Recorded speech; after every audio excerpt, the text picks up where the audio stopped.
لكل الناس اللي مش بتحب الجبنة القريش وبتحب أكلها صريح كده، هنعمل منها النهاردة جبنة كريمي في منتهى الجمال. هتوفري كمان فيها كويس جدا، لأنك هتعملي كل الكمية اللي قدامك دي بحوالي 300 400 جرام من الجبنة القريش، يعني أقل من نص كيلو. هنعمل ال6 كوبايات دول. الكوباية دي كبيرة على فكرة، أكبر من الكوبايات بتاعة الجبنة الكريمي الجاهزة، وكمان هتبقى يعني الطعم مميز أكتر وأوفر بكتير جدا. وطبعا كبير وصغير بيحب الجبنة الكريمي، حتى لو احنا اختلفنا على الجبنة القريش، لما تتعمل جبنة كريمي مش هيبان طعم الجبنة القريش تماما.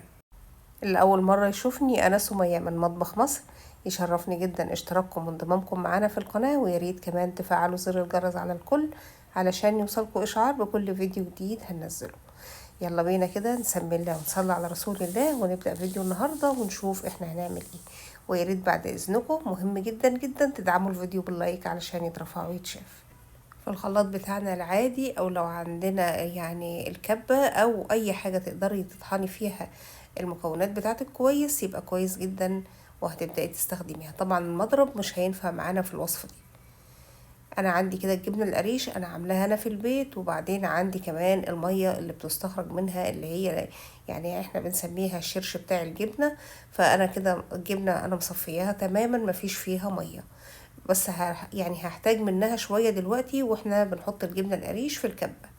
هتبداي تحطي حوالي من ربع لتلت كوبايه كده على كميه الجبنه القريش اللي عندك. الكمية اللي عندي حوالي من 350 ل 400 جرام من الجبنة القريش، يعني أقل من نص كيلو. هبدأ ان انا الاول كده احطها واضربها، يعني ضرب كويس جدا. انا عايزاها تبقى ناعمة ومفيش فيها اثر لاي جبنة قريش خالص. فهنضربها بقى شوية كده وبالراحة عليها. لو حسيتي ان هي تقيلة على الكبة بتاعتك او على الخلاط، بتضيفي شوية لبن مثلا. لو حتى لو انت مش عاملة الجبنة في البيت وما عندكيش الشرش بتاع الجبنة، هتضيفي شوية لبن بشوية لبن كده لغاية ما القوام ينعم معاكي. اهم حاجة التخريزات اللي فيها دي احنا مش عايزينها خالص. فهنرجع نضرب تاني لغاية ما القوام ينعم معانا اكتر. هي كده برضو كمان لسه محتاجة معايا ضرب. انا لسه بقى ما اضفتش زيت زيتون او زيت عادي او اي حاجة. انا هبدأ اظبط الملح بتاعها. وطبعا الملح ده على حسب اختيارك انتي وعلى حسب الحاجة. انا عندي نص كوباية فقط من الزيت، وده اللي انا هستخدمه النهاردة. يعني كل شوية كده هضرب فيها بالراحة خالص كده.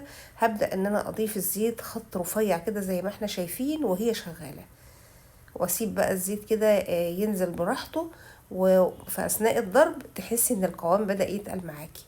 وكل ما القوام هيتقل معاكي يعني مش عايزين بقى بعد ما يتقل ان احنا نضرب كتير علشان ما يرجعش يفك معانا تاني. اول ما تحسي ان القوام بقى هو ده اللي انت عايزاه، خلاص بتوقفي على كده. طبعا هي كمان لما بتدخل التلاجة وبتسيبيها شوية هي بتبرد. طب لو انت حابة بقى تعملي نكهات وأطعم مش عايزة تاكليها جبنة يعني كريمي سادة، ممكن بقى ان احنا نجيب 3 4 مثلثات كده من الجبنة النستو. ده هيديها طعم حلو جدا جدا. وكمان معلقتين كده قشطة من وش اللبن. حاجة كده عظمة. لو انت حابة تاكليها سادة هتعملي فيها نفس النظام ده. وحتى كمان لو هتعمليها بنكهات او هتعملي لها اضافات، مفيش مشكلة برضو. الطعم هيكون حلو جدا وهيكون غني كمان، وعززنا طعم الجبنة وخليناها كمان افضل من الجاهزة.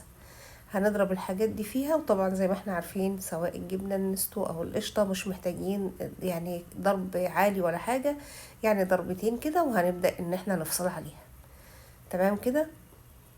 طيب انا حابه بقى النهارده ان انا اعملها زي اللي بتيجي جاهزه. لو انتوا شايفين القوام معانا، القوام تحفه، ناعمه جدا وكريميه جدا جدا. وكمان لسه لما تدخل التلاجة بقى هتديني يعني قوام افضل من كده بكتير. ولكن هي قوامها حلو وطعمها حلو، مغذيه طبعا جدا جدا. مفيش فيها اي حاجه صناعيه، زي ما احنا شايفين كلها حاجات طبيعيه.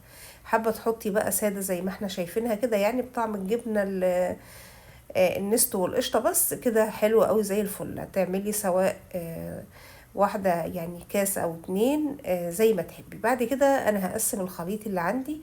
هجيب فلفل اخضر واحمر، وهبدأ ان انا اضيفه معاهم كده في الكبة او في الخلاط. وهديهم كده ضربتين لغاية ما الفلفل يتطحن معانا. يبقى احنا كده عملنا جبنة بالفلفل جميلة جدا، ولونها مش هيتغير وهتفضل كده زي ما هي. الطعم حلو قوي قوي. وكمان تحطيها كده في البرطمان، يبقى انتي يعني عندك كذا طعم وكذا نكهة. طبعا احنا مش عايزين نضرب زي ما قلنا كتير قوي، لان ده بتحسي ان القوام بتاعها بيخف معاكي شويه. هنعمل كمية مناسبة برضو للزيتون، انا هعمل بس شوية على قد برضو كوباية، فهحط شوية الزيتون كده زي ما احنا شايفين، طبعا ده زيتون مخلي. وهبدأ ان انا احط عليهم شوية من الجبنة على قد كده، يعني الكوباية اللي انا هستعملها.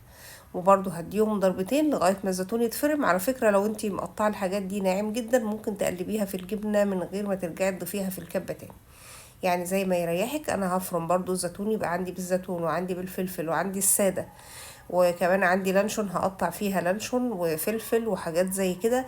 يعني ان انت تبقي عملتي تشكيلة وعملتي اطعم كتير، ده كمان هيخلي الموضوع كويس جدا معاكي، والولاد اللي بيحب ده هياكله واللي بيحب ده هياكله. وكمان يبقى انت كده يعني اضفتي جديد لوصفة الجبنة، مش لازم ناكلها سادة زي ما هي كده. فهنرجع برضو نحط زي ما احنا قلنا كده اللانشون. طبعا اللانشون بقى مش هيتضرب، احنا عايزينه قطع صغيرة كده. واللانشون ده كمان بيتي انا عاملاه، وكنت منزله الوصفه في الفيديوهات قبل كده، سواء لحمه او فراخ. وهبدا برضو ان انا اقلب اللانشون كده.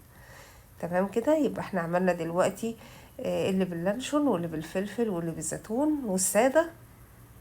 السادة ده انا هحط على وشه كده شوية من الزعتر وشوية من حبة البركة، وهسيبه على كده، مش هحط عليه اي اضافات. اللي بالفلفل انا مقطعه عليه شوية من الفلفل عشان يكون واضح هو يعني بطعم ايه. واللي بالزيتون برضو انا اضفت عليه شوية الزيتون علشان ابقى عارفة كل حاجة انا حطاها في التلاجة هي نكهتها ايه او طعمها ايه. وطبعا ممكن تحطي على وش كل العبوات دي شوية كده من زيت الزيتون.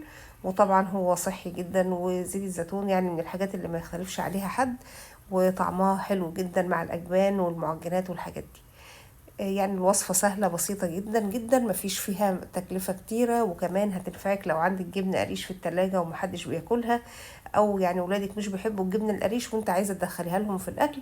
مش عايزة اقولك قد ايه هي موفرة، طبعا لا تقارن بأي حال من الاحوال بسعر الجبنة الكريم النهاردة. وكمان دي صحية ومغذية عنا. شكرا لكم يا جماعة على حسن المتابعة، أتمنى إن شاء الله تكونوا دعمتوا القناة بالفعل واديتونا لايك واشتركتوا معانا. أشوفكم على خير، والسلام عليكم ورحمة الله وبركاته.